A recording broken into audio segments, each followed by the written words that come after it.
Ucapan ilahi tentang Tirus.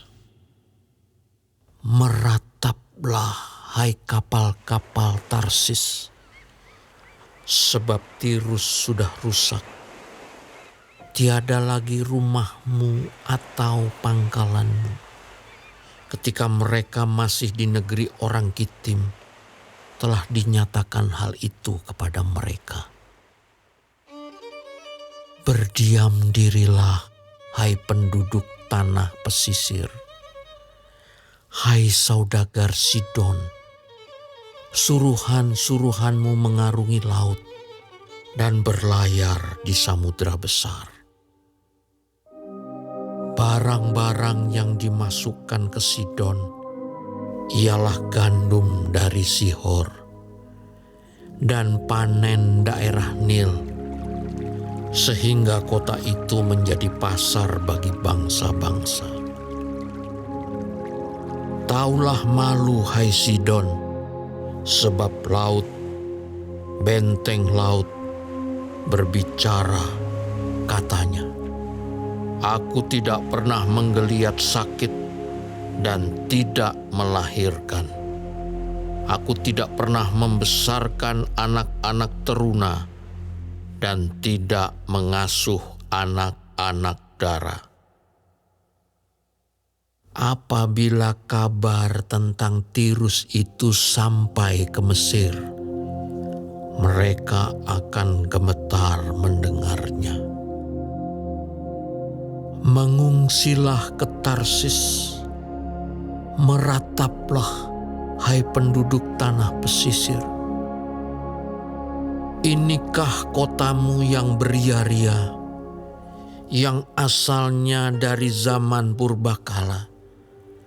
Orangnya telah melawat ke tempat yang jauh untuk merantau ke sana.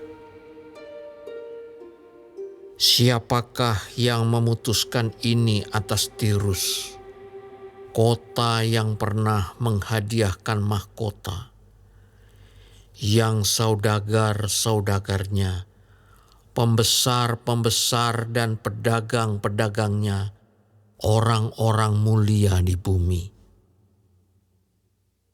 Tuhan semesta alam yang telah memutuskannya untuk mematahkan kesombongan, untuk menghinakan segala yang permai dan semua orang mulia di bumi. Kerjakanlah ladangmu seperti di tepi sungai Nil, hai putri Tarsis. Sudah tidak ada lagi galangan-galangan kapal.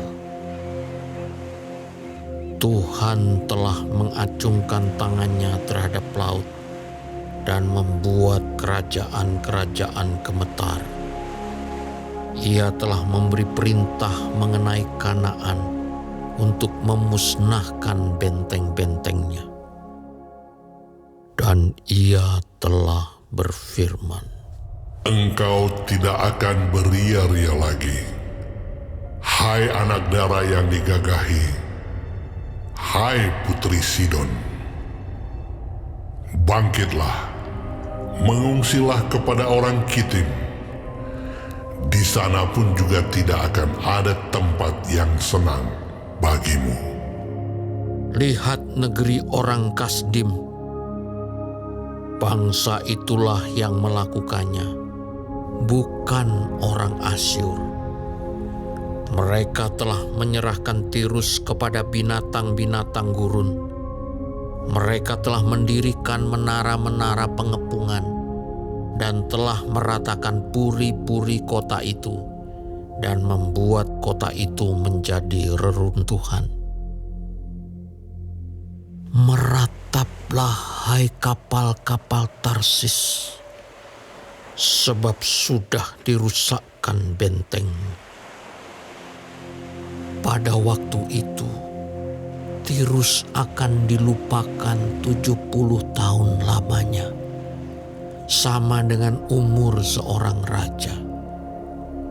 Sesudah lewat 70 tahun, akan terjadi kepada Tirus seperti terjadi kepada perempuan sundal dalam nyanyian ini. Ambillah kecapi, kelilingilah kota, hai sundal yang dilupakan. Petiklah baik-baik, bernyanyilah banyak-banyak, supaya engkau diingat orang. Dan sesudah lewat 70 tahun, Tuhan akan memperhatikan Tirus, sehingga ia kembali mendapat upah sundalnya, dan ia akan bersundal dengan segala kerajaan yang ada di muka bumi. Labanya dan upah sundalnya akan kudus bagi Tuhan, tidak akan ditahan atau disimpan, tetapi dengan labanya itu akan disediakan makanan yang cukup dan pakaian yang indah bagi orang-orang yang diam di hadapan Tuhan.